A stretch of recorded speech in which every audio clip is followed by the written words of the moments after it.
मेरा भाई पागल था, इसलिए वो अपनी पत्नी को वो सब कुछ नहीं दे पा रहा था जिसकी उसे ज़रूरत थी। मेरी भाभी जवान थी और बेहद खूबसूरत थी और उन्हें भी एक मर्द की ज़रूरत थी जो उनके अरमानों को ठंडा कर सके। लेकिन मेरे पागल भाई को तो कुछ पता ही नहीं था। जब मेरी भाभी के जज्बात कंट्रोल से बाहर हुए तो एक रात वो मेरे कमरे में आई और मुझे अपनी बाहों में दबोच लिया। कहने लगी, अमर तुम्हारा भाई तो बिल्कुल पागल है और मैं उसके साथ ज़्यादा दिन रही तो मैं भी पागल हो जाऊंगी। मुझे तो तुम्हारे जैसा मर्द चाहिए जो मेरी ख्वाहिश को पूरा कर सके। इस तरह भाभी का मुझसे लिपटना मुझे बेचैन कर गया। मुझे तो जैसे एकदम करंट लगा था जब भाभी ने मेरा मेरा नाम अमर है। दिखने में काफ़ी स्मार्ट भी हूँ। मेरी फैमिली कोई ज़्यादा लंबी चौड़ी नहीं है। बस घर में मेरी माँ है और हम दो भाई हैं। मैं अभी पढ़ाई कर रहा हूँ और बड़े भैया बिजनेस संभालते हैं। मेरा भाई जहनी मरीज है। एक दिन मैं माँ की बात सुनकर हैरान रह गया था। वो मेरे सामने बैठी समीर भाई से कह रही थी कि लड़के वाले मान गए हैं। बस 2-4 दिन में तुम्हारी पत्नी ब्याह कर इस घर में ले आऊंगी। ये ना हो कि खानदान में से कोई तुम्हारी बीमारी लड़की वालों को बता दे तो बड़ी प्रॉब्लम हो जाएगी। भाई भी बहुत खुश था। उसने उठकर मम्मी का माथा चूमा और बोला, मुझे आपसे इसी जल्दबाजी की उम्मीद थी। मम्मी मुस्कुराकर कहने लगी, तुम इस घर के कमाऊ बेटे हो, तुम्हारे लिए कुछ न कुछ तो करना ही था ना। तुम कौन सा अमर की तरह घर में पड़े मुफ्त की रोटियां तोड़ते रहते हो। मम्मी ने आखिरी बात मेरी तरफ देखकर हंसकर कही थी। उनके शब्दों में किसी तरह का कोई तंज नहीं था। वो अक्सर मेरे साथ ऐसा मजाक करती रहती थी और मुझसे कहती थी कि तुम जल्दी से अपनी पढ़ाई पूरी करके घर की जिम्मेदारी में अपने भाई का हाथ बटाओ। मम्मी और भाई हंस रहे थे मगर मैं मुस्कुरा भी न सका था। जैसे ही भाई घर से निकला, मैं झट से अपनी जगह से उठा और मम्मी के पास जाकर बैठ गया। मैं बोला, मम्मी आप ये क्या कह रही हैं? भाई की शादी मगर किससे? मम्मी एक तस्वीर उठाकर मेरे सामने रख दी। वो कहने लगी, मैं अपने बेटे के लिए हूर की परी ढूंढ कर लाई हूँ। मैंने जब तस्वीर देखी तो दंग रह गया था। वो लड़की सच में बहुत खूबसूरत थी और थी भी कम उम्र की। उसके चेहरे पर दुनिया जहान की मासूमियत थी। मैं बोला, मम्मी आपको पता है ना, भाई को पागलपन के दौरे पड़ते हैं और वो सारी सारी रात सो नहीं पाते। उनके कमरे से रात भर चीखने की आवाज़ें आती रहती हैं। उनकी दीवानगी कभी कभार इस कदर बढ़ जाती है कि वो खुद को भी तकलीफ देने से बाज नहीं रहते। ऐसे में आप कैसे उनके लिए रिश्ता ढूंढ कर ला सकती हैं? आपको क्या हो गया है? मम्मी के चेहरे पर गम के बादल छा गए थे। वो कहने लगी, अमर मैं हर चीज़ जानती हूँ, मगर तुम ये भी तो सोचो ना कि मैंने अपने बेटे के इलाज में किसी तरह की कोई कमी नहीं रखी है। यहाँ तक कि मैंने अपने सोने के जेवरात भी बेच दिए और नतीजा क्या मिला? डॉक्टर ने कह दिया कि समीर को उम्र भर दवाइयाँ खानी पड़ेंगी और अक्सर ऐसा भी हुआ करेगा कि उसकी दीवानगी दवाइयों से भी कंट्रोल नहीं होगी। समीर की बीमारी डॉक्टरी इलाज से तो ठीक नहीं होने वाली। इसलिए मैंने अपने बेटे के लिए एक और हल निकाला है। मोहल्ले की एक औरत बता रही थी, जिस मर्द की दीवानगी खत्म न हो रही हो उसके लिए पत्नी ले आओ। मर्द कुछ ही दिनों में ठीक हो जाएगा। और तुम ये भी तो देखो, समीर अपनी पत्नी को भूखा नहीं मरने देगा। वो अपना कमाता है और अगर वो दीवाना ही होता तो काम पर कैसे जाता? उसे कोई भी प्रॉब्लम नहीं होती है। थोड़ी बहुत जो रात को परेशानी होती है वो उसकी पत्नी दूर कर देगी। मैंने अपना माथा पीट लिया था। मैं बोला, मम्मी आप मोहल्ले की गवार औरतों की बात मत माने। भाई शादी के बाद भी ठीक होने वाला नहीं है। आप इस लड़की की तस्वीर तो देखें, कितनी हसीन है। इसके चेहरे पर किस कदर मासूमियत है। आप उसके साथ इतना बड़ा जुल्म कैसे कर सकती हैं? अपने पागल बेटे के लिए उसकी जिंदगी तबाह मत करें। मेरी बात सुनकर मम्मी को गुस्सा आ गया। वो कहने लगी, अमर तुम अपने भाई पर एक गैर लड़की को ज्यादा तरजीह दे रहे हो। तुम्हारा दिमाग तो खराब नहीं हो गया? तुम ऐसा कैसे कर सकते हो? मुझे तो लग रहा है तुम खुद इस लड़की को पसंद कर बैठे हो और इससे शादी करना चाहते हो। मैं बोला, मम्मी आप ये कैसी बातें कर रही हैं? आप मुझे ये बताएं, अगर भाई ने इस लड़की को कोई नुकसान पहुंचा दिया या भगवान न करे इसकी जान ले ली तो आप क्या करेंगी? मम्मी कहने लगी, तो मैं अपने समीर के लिए दूसरी लड़की ब्याह कर ले आऊंगी। मम्मी की ये बात सुनकर तो मुझे अपने कानों पर भरोसा नहीं हुआ था। आखिर उन्हें हो क्या गया था? वो तो इंसानियत से ही गिर गई थी। वो इतनी खुदगर्ज कैसे हो सकती थी? उन्होंने ये कैसी बात कर दी थी? खैर मम्मी तो भाई की शादी की तैयारियों में बिजी हो चुकी थी, जबकि मैं अपनी होने वाली भाभी के फ्यूचर के बारे में सोच सोच कर परेशान होता रहता था। फिर वो दिन भी आ गया जिस दिन बारात जानी थी। मम्मी से बात करने का कोई फ़ायदा ही नहीं था। वो तो अपनी ठान कर बैठी थी कि बस समीर की शादी करनी है और उसके लिए दुल्हन लेकर आनी है। इसलिए मैंने सोचा भाई को कहता हूँ, शायद उन्हें मेरी बात अच्छे से समझ आ जाए। मैं भाई का हाथ पकड़कर उन्हें छत पर ले गया। भाई कहने लगे, क्या बात है अमर, क्या ज़रूरी बात करनी है? मैंने भाई का हाथ पकड़ लिया और बोला, भाई आप मेरी बात बहुत ध्यान से सुने और मुझे ये बताएं, क्या आपको लगता है कि आप शादी के काबिल हैं? मेरी बात सुनकर मेरे भाई के माथे पर बल पड़े थे। कहने लगे, तुम मुझसे ये सवाल क्यों पूछ रहे हो? क्या मैं तुम्हें नामर्द लगता हूँ? मैंने ना में सिर हिलाया और बोला, नहीं नहीं भाई, ऐसी बात नहीं है। दरअसल मैं चाहता था कि पहले आपका इलाज हो जाता, पूरी तरह आप सेहतमंद हो जाते, तो फिर उसके बाद आपकी शादी हो जाती।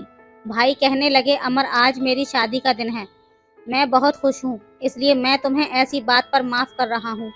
मगर ध्यान रखना, आज के बाद मेरे सामने ऐसी कोई बात मत करना, ये ना हो कि मैं सब कुछ भूल जाऊँ। मैं भाई का गुस्सा देखकर चुप होकर रह गया था। दुनियादारी की वजह से मुझे अपने भाई की बारात के साथ जाना पड़ा। वैसे तो मेरा दिल ही नहीं कर रहा था कि किसी की ज़िंदगी ख़राब करने का मैं हिस्सा बनूं। हम बारात लेकर गए तो हमारा बड़ा ही अच्छा से स्वागत हुआ था और फिर 2 ही घंटे में हम उस मासूम सी दुल्हन को ब्याह कर ले आए थे। मेरी भाभी बहुत ही खूबसूरत और नाजुक सी पतली दुबली सी लड़की थी। इतनी नाजुक जैसे हाथ लगाओ तो मोम की तरह पिघल जाएगी। वो स्टेज पर बैठी हुई थी, जबकि मैं तो ये सोच सोच कर परेशान हो रहा था कि मेरी भाभी मेरे भाई का एक थप्पड़ भी बर्दाश्त नहीं कर पाएगी। भाभी को उनके कमरे में बिठा दिया गया था। भाई भी अपने कमरे में चले गए तो मैं मम्मी के पास जाकर बैठ गया था और बोला, मम्मी अगर भाई पर शैतान सवार हो गया तो भाई को उनके कमरे से ले आइएगा, क्योंकि सुबह मुंह दिखाई की रस्म भी है। भाभी तो सबको बता देंगी कि मेरा पति तो पागल है, दीवाना है। मम्मी ने सर हिला दिया और बोली, तू चिंता मत कर, मैं देख लूंगी। मम्मी की बात सुनकर मैं उनके कमरे से बाहर आ गया। मैं अपने कमरे में गया ताकि थोड़ा सा सुकून पा सकूं, मगर नींद नहीं आई तो बाहर आंगन में आ गया था। मैं वॉक करने लगा था। मैं इस इंतज़ार में था कि अगर भाई के कमरे से चिल्लाने की आवाज़ आएंगी तो मैं भाभी की जान बचाने की कोशिश करूंगा। सारी रात यूं ही गुजर गई थी। भाई के कमरे में बड़ा सुकून था, इसलिए मैंने भगवान का धन्यवाद किया और अपने कमरे में आ गया। ये बात मेरे और मेरे भगवान के बीच थी कि मैं सारी रात भाई के कमरे का पहरा देता रहा था। अगर मैं किसी और को कुछ बताता तो लोग 100-100 बातें बनाते मेरे बारे में। ज़रूर मेरी इस बात का गलत मतलब निकाल लेते, मगर मुझे किसी की कोई परवाह नहीं थी। मैं तो शुरू से ही लोगों की मदद करने का आदी था। अपने गली मोहल्ले में मेरे बड़े ही चर्चे थे। अगर किसी को भी मदद की ज़रूरत होती तो लोग सबसे पहले मेरा ही नाम लेते थे। फिर चाहे अगर किसी बड़े बूढ़े को मेडिकल स्टोर से दवा मंगवानी होती या फिर किसी बच्चे को दुकान से कुछ दिलाना होता, मोहल्ले की आंटियां भी सब्जी वगैरह मंगवाने के लिए मुझे ही पुकारती थीं। मैं सबके काम आता था। इस तरह मेरे दिल को बड़ा सुकून मिल जाता था। भला ऐसी ज़िंदगी जीकर किसी को क्या करना जो किसी के काम ना आ सके। खैर सुबह हुई तो घर में चहल पहल होनी शुरू हो गई थी। मुंह दिखाई की रस्म थी, क्योंकि भाभी को विदा करवा कर लाते लाते काफ़ी रात हो गई थी और मुंह दिखाई की रस्म रह गई थी, जो कि अगले दिन पर टाल दी गई थी। सब लोग तैयारी में बिजी थे। मेरी भी आंख शोर शराबे से खुल गई थी। मैं कमरे से बाहर निकला तो सबसे पहले मम्मी के पास ही गया था। मैं बोला, मम्मी भाभी कहाँ हैं? मम्मी ने मेरा माथा चूमा और कहने लगी, मेरे बच्चे तू क्यों इतनी चिंता करता है? मैं ना कहती थी तुम्हारे भाई की सारी बीमारी शादी के बाद दूर हो जाएगी, और देखो ऐसा ही हुआ है। तेरी भाभी तो बड़ी ही खुश थी और तेरा भाई भी। मैं मम्मी की ये बातें सुनकर मुस्कुरा दिया था और बोला, चलें, ये तो बहुत अच्छी बात है। मैं भी काम में बिजी हो गया था। तब मम्मी मेरे पास आई और कहने लगी, अमर अपनी भाभी को पार्लर ले जाओ। मैं बोला कि मम्मी मैं ले जाता हूँ। मैंने गाड़ी निकाली और भाभी को पार्लर ले गया था। रास्ते में मैंने उनके चेहरे को जांचने की कोशिश की थी, पर वो बहुत ही सुकून से लग रही थी। मैंने थोड़ी हिम्मत की और बोला, भाभी आपको मेरे भैया कैसे लगे? भाभी ने मेरी तरफ मुस्कुराकर देखा और बोली, वो तो बहुत अच्छे हैं, बल्कि आप सब लोग भी बहुत अच्छे हैं। मैंने महसूस किया है कि आंटी की परवरिश है जो आप दोनों बेटों की रगों में दौड़ रही है। भाभी का इतना अच्छा जवाब सुनकर मुझे सुकून मिल गया था। मैं भाभी को छोड़कर वापस आ गया था। फिर 2 घंटे बाद जब उनका मेकअप हो गया तो भाई उन्हें वापस घर ले आए थे। फिर सब मिलकर होटल चले गए थे, क्योंकि मुंह दिखाई की रस्म हमने एक बहुत बड़े होटल में रखी थी। लेकिन वहां मैंने महसूस किया कि भाई की तबीयत कुछ बिगड़ रही है। उन्हें बार बार पसीना आ रहा है। उनकी हालत वैसे ही हो रही थी जैसी दौरे पड़ने से पहले होती है। मैं तो भाई की ऐसी हालत को देखकर घबरा गया था। मैं नहीं चाहता था यहाँ पर किसी भी तरह का कोई तमाशा लगे, इसलिए मैंने जल्दी जल्दी मुंह दिखाई की रस्म को खत्म करवाया और सबको घर वापस ले गया था। मम्मी का मूड ऑफ हो गया था। वो कहने लगी, तुम कब से इतने बड़े हो गए कि मेरी इजाजत के बगैर तुमने रस्म खत्म कर दवा दी। मैं बोला, मम्मी भाई की तबीयत बिगड़ने लगी थी, घर आकर उन्हें दौरा पड़ जाता है तो कोई बड़ी बात नहीं, मगर सबके सामने वो चीखने लगते तो सोचे हम लोगों का क्या सफाई देते। मेरी बात सुनकर मेरी माँ परेशान हो गई थी। कहने लगी, अभी बहू को आए हुए दिन ही कितने हुए हैं, अगर उसे दौरा पड़ गया तो मैं क्या जवाब दूंगी उसकी पत्नी को। मैं बोला, मम्मी मुझे ऐसी बात का पता नहीं है कि आपने क्या जवाब देना है और क्या नहीं। बस भाई का ख्याल रखिएगा कि कहीं वो भाभी को कोई नुकसान न पहुंचा दें, नहीं तो सारी उम्र जेल में सड़ते रहेंगे। मेरी माँ अब और ज्यादा परेशान हो गई थी। मैं चुपचाप अपने कमरे में आ गया था। मुझे मम्मी पर भी गुस्सा आ रहा था कि उन्हें पता भी था कि उनका बेटा ठीक नहीं है, फिर भी उन्होंने एक लड़की की जिंदगी खराब कर दी अपने बेटे की खुशियों के लिए। किसी दूसरे की लड़की की खुशियों का कत्ल कर दिया था। मैंने अपने कपड़े बदले और कमरे में खिड़की के पास बैठ गया था, मगर फिर भी सुकून नहीं आया, तो मैं अपने कमरे से बाहर आकर टहलने लगा। मुझे भाभी को हर हाल में भाई से बचाना था। भाई को जब दौरा पड़ता था तो फिर वो किसी को नहीं देखते थे। एक बार तो उन्होंने मम्मी के मुंह पर थप्पड़ मार दिया था और उन्हें जोर का धक्का भी दिया था। इसमें भाई का कोई कसूर नहीं था, क्योंकि वो तो खुद पागल से हो चुके थे, उन्हें अपना ही होश नहीं था। फिर सारी रात यूं ही गुजर गई थी, मगर भाई के कमरे से कोई भी आवाज नहीं आई थी, बल्कि उन दोनों की बातें करने की आवाज आ रही थी। बहुत हल्की हल्की सरगोशियां थीं, जिनको मैं समझ नहीं पा रहा था। मुझे ओके का सिग्नल मिल गया था तो मैं वापस अपने कमरे में आ गया था। सुबह जब मैं नाश्ता करने किचन में गया तो मम्मी ने मुझे कान से पकड़ लिया था। कहने लगी, तुमने मुझसे कहा था कि भाई को दौरा पड़ने वाला है, इसलिए तुमने मुंह दिखाई की रस्म खत्म करवा दी। अब तुम बताओ उसे कौन सा दौरा पड़ा। मम्मी बहुत गुस्से में लग रही थी। उनका गुस्सा कम करने के लिए मैं बोला, मम्मी लगता है आपकी बात सच साबित हो गई है, भाई अब ठीक हो गए हैं। जब से भाभी उनकी जिंदगी में आई हैं वो बिल्कुल सेहतमंद होते जा रहे हैं। ये बात सुनकर मम्मी के चेहरे पर मुस्कुराहट फैल गई थी। वो कहने लगी, अमर अब देखना हमारे घर में खुशियों का दौर होगा। तुम अपनी पढ़ाई से फ्री हो जाओगे तो मैं तुम्हारे लिए भी एक अच्छी सी दुल्हन ढूंढ कर ले आऊंगी। ये बात सुनकर मैं मुस्कुरा दिया था। अब मुझे भी भाई की तरफ से सुकून हो गया था। उनकी पर्सनैलिटी में भी एक ठहराव सा आ गया था। मुझे लगा था अब सब कुछ सेट हो गया है, मगर 4 दिनों के बाद ही एक रात भाभी मेरे कमरे में दाखिल हो गई थी और मुझे झंझोड़ कर उठा डाला था कि मैं हड़बड़ा कर उठ बैठा। भाभी को अपने सामने खड़ा देखकर मैं परेशान हो गया था। घड़ी में समय देखा तो रात के 3 बज रहे थे। मैं बोला, भाभी क्या बात है, आप अचानक यहाँ मेरे कमरे में क्यों आई हैं? कि तभी भाभी फूट फूट कर रोने लगी। बोली, भगवान के लिए मुझे अपने भाई से बचा लो, वो तो बिल्कुल पागल हो गए हैं, ऐसा लगता है उन पर पागलपन का दौरा पड़ा है। मुझे तो बहुत डर लग रहा है। मैं उनकी बात सुनकर परेशान हो गया था। मैं बोला, भाभी आप चिंता ना करें, मैं अभी मम्मी को बुलाकर लाता हूँ, आप उनके सामने ये बात करें। लेकिन भाभी ने मेरा हाथ पकड़ लिया और कहने लगी कि नहीं नहीं अमर, तुम किसी को मत बुलाओ, बस आज रात मुझे अपने कमरे में सोने दो। मैं बोला, भाभी ये मुमकिन नहीं है, आप मेरे कमरे में नहीं रह सकती। हम दोनों अभी बातें ही कर रहे थे कि अचानक मेरे कमरे का दरवाज़ा खुला और मम्मी कमरे में आ गई थी।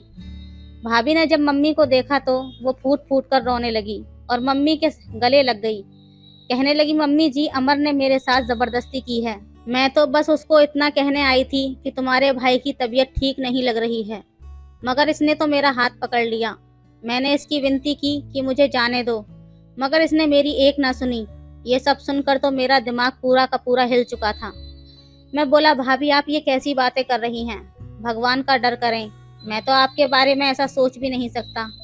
लेकिन भाभी ने अपनी बात पर जोर दिया और कहने लगी कि इसने मेरे साथ ऐसा किया है। मैं झूठ नहीं बोल रही।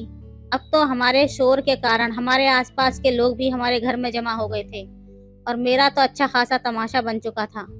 और भाभी इतना रो रही थी कि सबने उनकी बात पर विश्वास कर लिया और मेरी बात किसी ने नहीं मानी। मम्मी ने मेरे मुंह पर एक जोरदार थप्पड़ मारा था और कहने लगी, जब से तुमने अपनी भाभी की तस्वीर देखी है तुम उसके लिए तभी से पागल हो रहे थे। मैंने तुमसे कहा भी था कि तुम पढ़ लिख लो, तुम्हारे लिए भी पत्नी ले आऊंगी, लेकिन तुम जानवर से भी बदतर निकले जो अपनी ही भाभी पर नजर रखकर बैठे हुए थे। मैं बोला, मम्मी ऐसी बात नहीं है, भाभी झूठ कह रही है, मैंने तो ऐसा कुछ भी नहीं किया। लेकिन मेरी बात पर किसी ने विश्वास नहीं किया था। मम्मी कहने लगी, मुझे ये बताओ कि कभी आज तक किसी औरत ने अपने ऊपर ऐसा इल्जाम खुद ही लगाया है? तुमने उसके साथ कुछ गलत किया है तभी उसने तुम्हारे ऊपर उंगली उठाई है। इस बेचारी को क्या शौक पड़ा था जो खुद ही अपनी इज्जत का तमाशा बनाती। मम्मी ने मुझे घर से निकाल दिया। मैं अपनी बेगुनाही का विश्वास दिला दिलाकर थक गया था, लेकिन मेरी माँ ने मेरा विश्वास नहीं किया था। अब मैं सड़क पर आ गया था। मैंने तो कभी सपने में भी नहीं सोचा था कि मुझे इस तरह से मेरे घर से निकाल दिया जाएगा। मेरे फाइनल एग्जाम होने वाले थे और इन पेपरों के बाद मुझे बहुत अच्छी नौकरी मिलने वाली थी, लेकिन मम्मी ने मुझे बेइज्जत करके घर से निकाल दिया था। तो मेरा फ्यूचर ही खराब होने की कगार पर था, क्योंकि मेरा एडमिट कार्ड, मेरा रोल नंबर और भी बहुत सारी ज़रूरी चीज़ें जो पेपर्स देने के लिए ज़रूरी होती हैं वो घर में ही पड़ी हुई थी। मैं अपने दोस्त के घर चला गया था।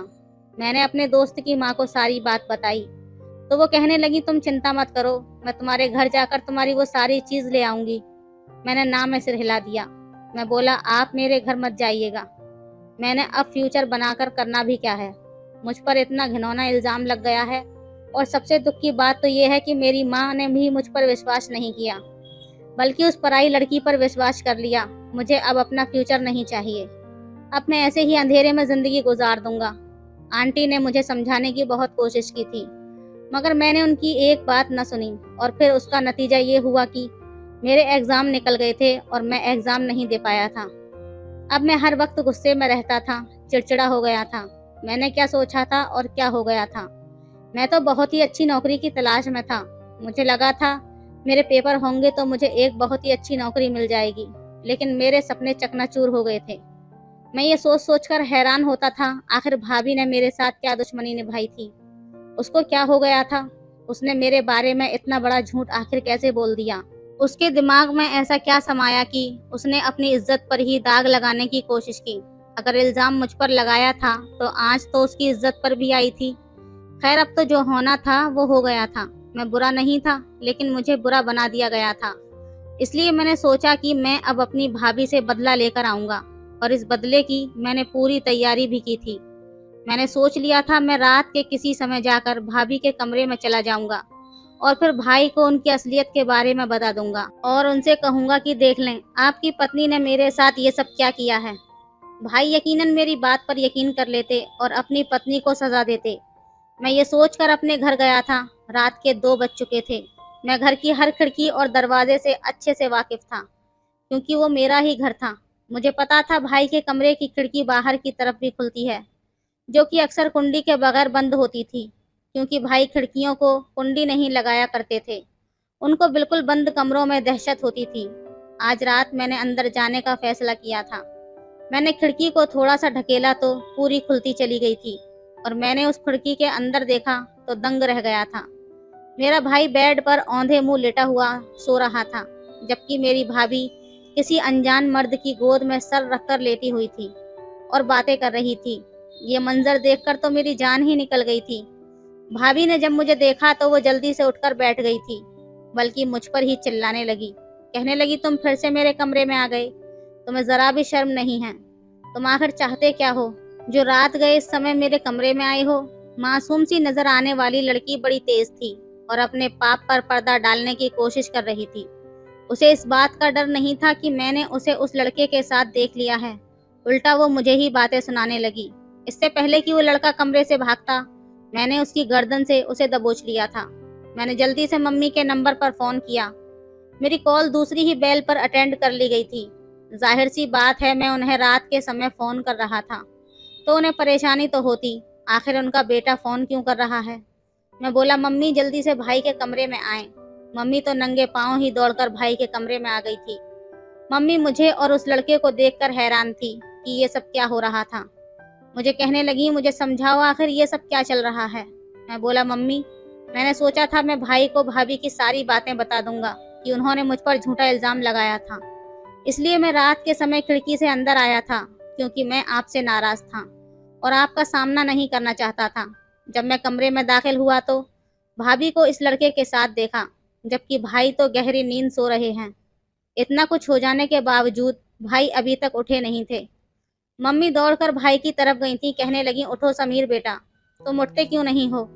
तुम्हें क्या हो गया है? मम्मी के झिझोड़ने पर भी भाई के शरीर में कोई हरकत नहीं हुई थी। मम्मी ने पूरा जग पानी का भाई के मुंह पर डाल दिया था, लेकिन भाई अभी तक गहरी नींद सो रहे थे। मैंने डर कर जल्दी से उनकी नब्ज टटोली तो वो अभी भी चल रही थी। मैं भाभी पर चिल्लाया और बोला कि तुम दोनों ने मेरे भाई के साथ क्या किया है? वो लड़का कहने लगा, मैंने तो कुछ भी नहीं किया, जो भी किया है इसी ने किया है। तुम मुझे छोड़ दो, मुझे जाने दो। मैं बोला, मैं तुम्हें कैसे जाने दूं? तुम्हें तो मैं पुलिस के हवाले करूंगा। तुम रात के समय हमारे घर में दाखिल हुए तो कैसे हुए? वो लड़का कहने लगा, मैं अपनी मर्जी से नहीं आया था, आपकी भाभी ही मेरे पीछे पड़ी हुई थी। दिन में कई कई बार मुझे कॉल करती थी कि आज रात तुम घर जरूर आना, मैं अपने पति को नींद की दवा दे दूंगी, इसी ने मुझे बुलाया था। सारा कसूर इसी का है, मुझे पुलिस के हवाले मत करना। ये सब बातें सुनकर तो मैं हैरान रह गया था, जबकि वो मुझे चकमा देकर चला गया था। उसने अचानक से मेरा हाथ झटका, मैं समझ भी नहीं पाया था और वो लड़का खिड़की के रास्ते से ही भाग गया था। पहले मैंने भी उसके पीछे भागने की कोशिश की तो मम्मी ने आगे बढ़कर मेरा हाथ पकड़ लिया। मम्मी कहने लगी, लड़का कसूरवार नहीं है, कसूरवार तो इस डायन का है जो लड़कों को कमरे में बुलाती थी।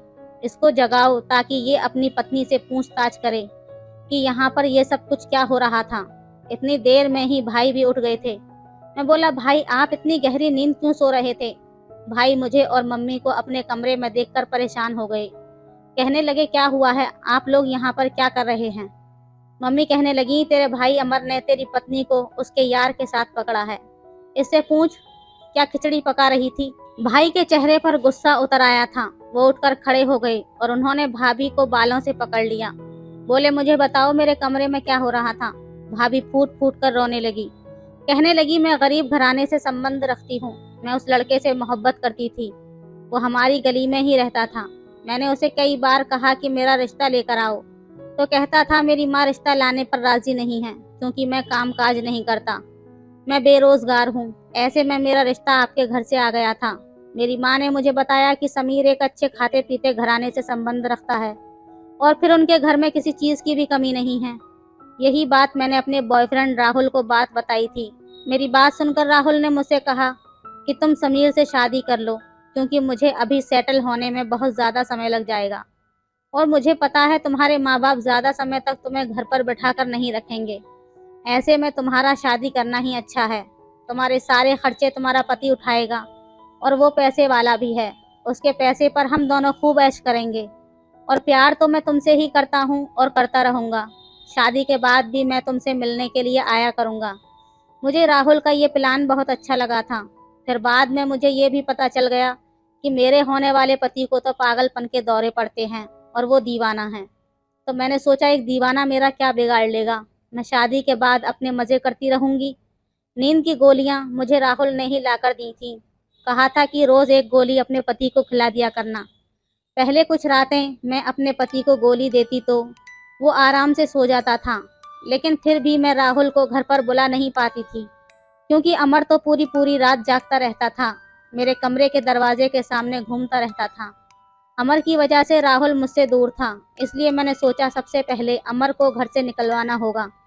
इसलिए मैंने एक प्लान सोचा था। रात को मैं तुम्हारे कमरे में आ गई और तुम पर इल्ज़ाम लगा दिया कि तुमने मेरे साथ बदतमीज़ी की है। मैं तुम्हें तुम्हारे घर से निकालने में कामयाब हो चुकी थी। तुम्हारी माँ तो बूढ़ी थी, वो मेरा क्या बिगाड़ लेती। इसलिए रात को मैं समीर को नींद की गोलियां दे देती थी, वो सो जाते तो मैं अब राहुल को बुला लेती थी। ये सब बातें सुनकर तो मैं दंग रह गया था, जबकि भाई भी परेशान थे। वो कहने लगे, जब से मेरी शादी हुई है मैं हर रात जल्दी सोने लगा था, मुझे तो पता भी नहीं था ये मेरी ज़्यादा नींद के पीछे गोलियां हैं। हर सुबह मेरी पत्नी उठकर मुझसे कहती, आप तो पूरी पूरी रात सोए रहते हैं। मैंने तो कभी भी नहीं सोचा था मेरी शादी ऐसे मर्द से होगी जिसकी नींद ही पूरी नहीं होती। आपको मेरा ज़रा भी एहसास नहीं है कि मुझे भी आपकी ज़रूरत महसूस होती है। ये ऐसी बातें करती तो मैं इससे दब जाया करता था और मैं हर वक्त इसके आगे पीछे रहता कि ये मेरी कमज़ोरी किसी और को ना बता दे। अब पता चला कि ये सब इसी का किया धरा है। मेरे भाई ने खड़े खड़े भाभी को कह दिया कि अभी के अभी मेरे घर से निकल जाओ, तुम जैसी औरत की मुझे ज़रूरत नहीं है। भाभी चुपचाप हमारे घर से चली गई थी। मेरी माँ ने मुझसे माफ़ी मांग ली थी कि मैंने उस पराई लड़की पर भरोसा किया और तुम पर भरोसा नहीं किया। मैंने अपनी माँ को माफ़ कर दिया था और अब अपने घर पर आकर रहने लगा था। मेरी पढ़ाई जो बीच में ही छूट गई थी, मैं उसको पूरी करने की तैयारी में लगा था। मेरी माँ ने वादा किया था कि जब तक समीर पूरी तरह ठीक नहीं हो जाता, मैं उसकी दोबारा शादी नहीं करूँगी। भाभी शक्ल की मासूम थी मगर उसके कारनामे बहुत बुरे थे। मैंने कभी सपने में भी नहीं सोचा था कि मेरे साथ ऐसा होगा। खैर भाभी हमारे घर से चली गई और हमें एक बहुत बड़ी सीख दे गई थी कि लोग वैसे होते नहीं हैं जैसे नज़र आते हैं। तो दोस्तों ये थी आज की कहानी। कहानी आपको कैसी लगी हमें कमेंट में ज़रूर बताएं। वीडियो अच्छी लगे तो लाइक करें, शेयर करें, सब्सक्राइब करें। धन्यवाद।